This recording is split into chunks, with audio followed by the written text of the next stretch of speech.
నమస్తే న్యూస్ కు స్వాగతం. పశ్చిమ గోదావరి జిల్లా నందమూరి వద్ద ఎర్ర కాలువ వరదకు మునిగిపోయిన పంట పొలాలను ఏపీ పీసీసీ అధ్యక్షురాలు వైఎస్ షర్మిల పరిశీలించి రైతులకు జరిగిన నష్టాన్ని అడిగి తెలుసుకున్నారు. ఈ సందర్భంగా షర్మిల మీడియాతో మాట్లాడుతూ వర్షాలకు నష్టపోయిన ప్రతి రైతుకు ఎకరాకు 12,000 రూపాయల చొప్పున నష్టపరిహారం ప్రభుత్వం ఇవ్వాలని విజ్ఞప్తి చేశారు.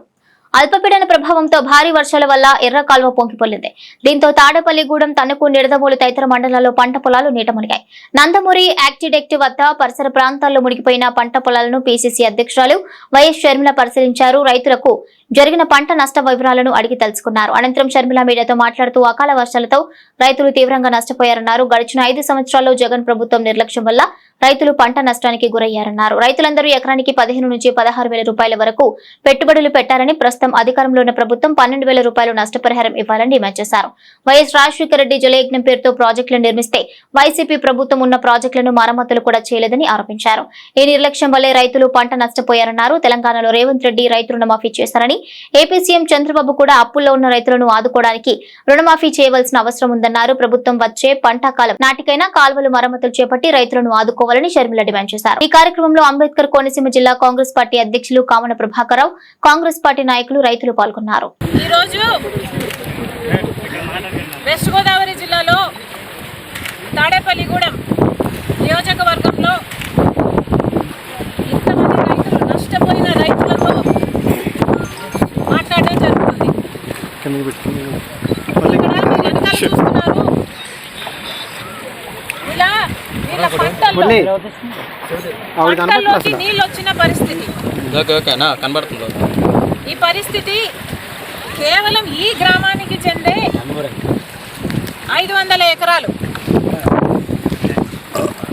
ఇలా చుట్టుపక్కల గ్రామాలు, ఈ జిల్లా అంతా కలుపుకుంటే కనీసం 40,000 ఎకరాలు ఇలా నీట మునిగిందని అంచనా. మరి రైతులు ఇంతగా నష్టపోతుంటే ఏ ప్రభుత్వానికైనా ఎందుకు కనిపించడం లేదు? ప్రతి రైతు ఇక్కడ చెప్తున్నారు, అమ్మా ప్రతి ఒక్కరికి కనీసం 14,000 రూపాయలు ప్రతి ఎకరాకి పెట్టుబడి అయింది. చాలా మంది కౌలు రైతులము, అప్పు తెచ్చుకొని పెట్టినాము. కనీసం ఒక్కొక్కరికి 2 లక్షలు అన్న అప్పు ఎంతుందన్న, కనీసం లక్షల్లో వీళ్ళకి అప్పు ఉంది.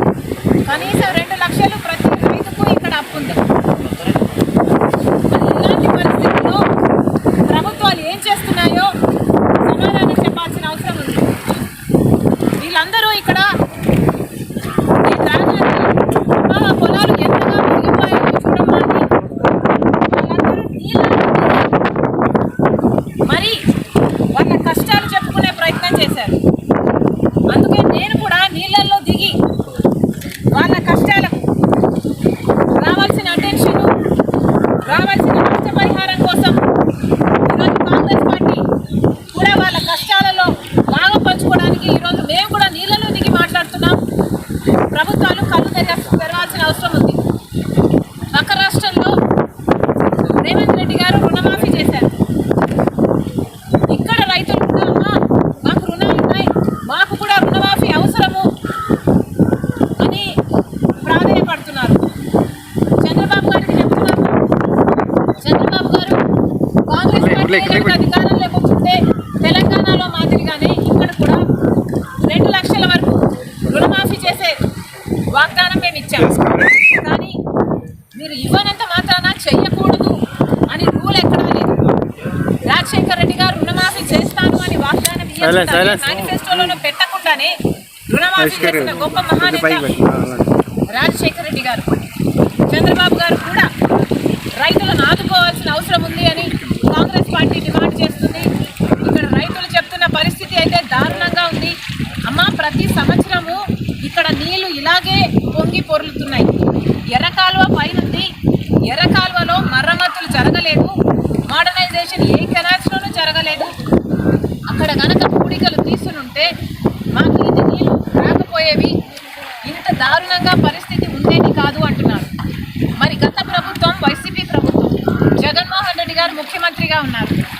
జలయజ్ఞంలో రాజశేఖర రెడ్డి గారు రైతుల పక్షపాతి అని నిరూపించారు. సమర్పించుకుంటే జలయజ్ఞంలో రాజశేఖర్ రెడ్డి గారు మిగిల్చి గెలిచిన ప్రాజెక్టులన్నీ 6 నెలల్లో పూర్తి చేస్తామని జగన్మోహన్ రెడ్డి గారు 6 నెలల్లో పూర్తి చేయకపోగా కనీసం ఉన్న ప్రాజెక్టులను కూడా కనీసం మరమ్మతులు చేయలేదు.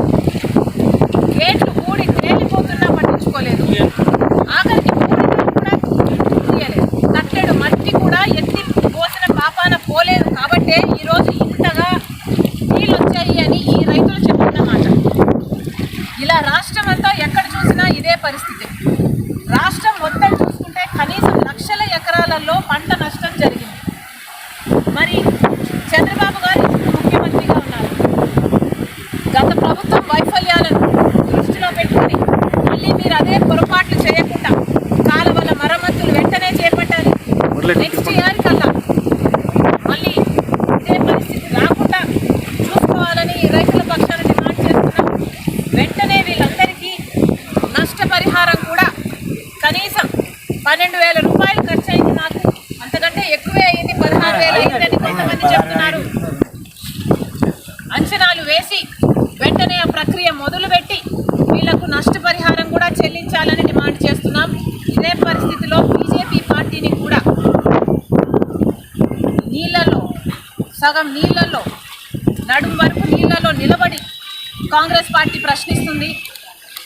ఒక పక్క బీహార్ వరదలు వచ్చాయని మీరు ఫ్లడ్ రిలీఫ్ ప్రకటించారు, కానీ ఆంధ్రప్రదేశ్కి మాత్రం ఫ్లడ్స్ వచ్చినా ఫ్లడ్ రిలీఫ్ ఎందుకు రాలేదో బీజేపీ పార్టీ సమాధానం చెప్పాలి. బీహార్లో మీకు 12 మంది ఎంపీలను ఇస్తే ఆంధ్ర రాష్ట్రం 25 మంది ఎంపీలను ఇచ్చింది.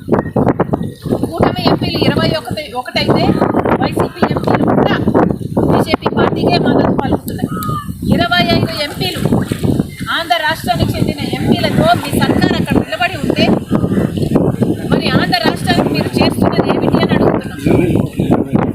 ముఖ్యమంత్రి చంద్రబాబు గారు 1,00,000 కోట్లు అడిగితే మీరు శాంక్షన్ చేసింది 15,000 కోట్లు. మరి ఈ లెక్కన మీరు నెక్స్ట్ 5 ఏళ్లకైనా ఎంత ఇస్తారని మేము ఎక్స్పెక్ట్ చేయాలి. ఉన్న భరోసా కూడా పోతుంది. బీజేపీ పార్టీని నిలదీస్తున్నాం. బీహార్కు మీరు వరద సాయం కింద ఇచ్చినప్పుడు ఆంధ్ర రాష్ట్రానికి మీరు ఎందుకు ఇవ్వండి? బీహార్కి ఉన్నంత ప్రేమ కూడా ఆంధ్ర రాష్ట్రం మీద మీకు ఎందుకు లేదు? ఎందుకు ఈ సవతి తల్లి ప్రేమ బీజేపీ పార్టీ కూడా సమాధానం చెప్పాల్సిన అవసరం ఉంది. ఇదే సందర్భంలో I would like to address. మరిన్ని తాజా వార్తా విశేషాల కోసం ఎం న్యూస్ ని సబ్స్క్రైబ్ చేయండి, మీ మిత్రులకు షేర్ చేయండి.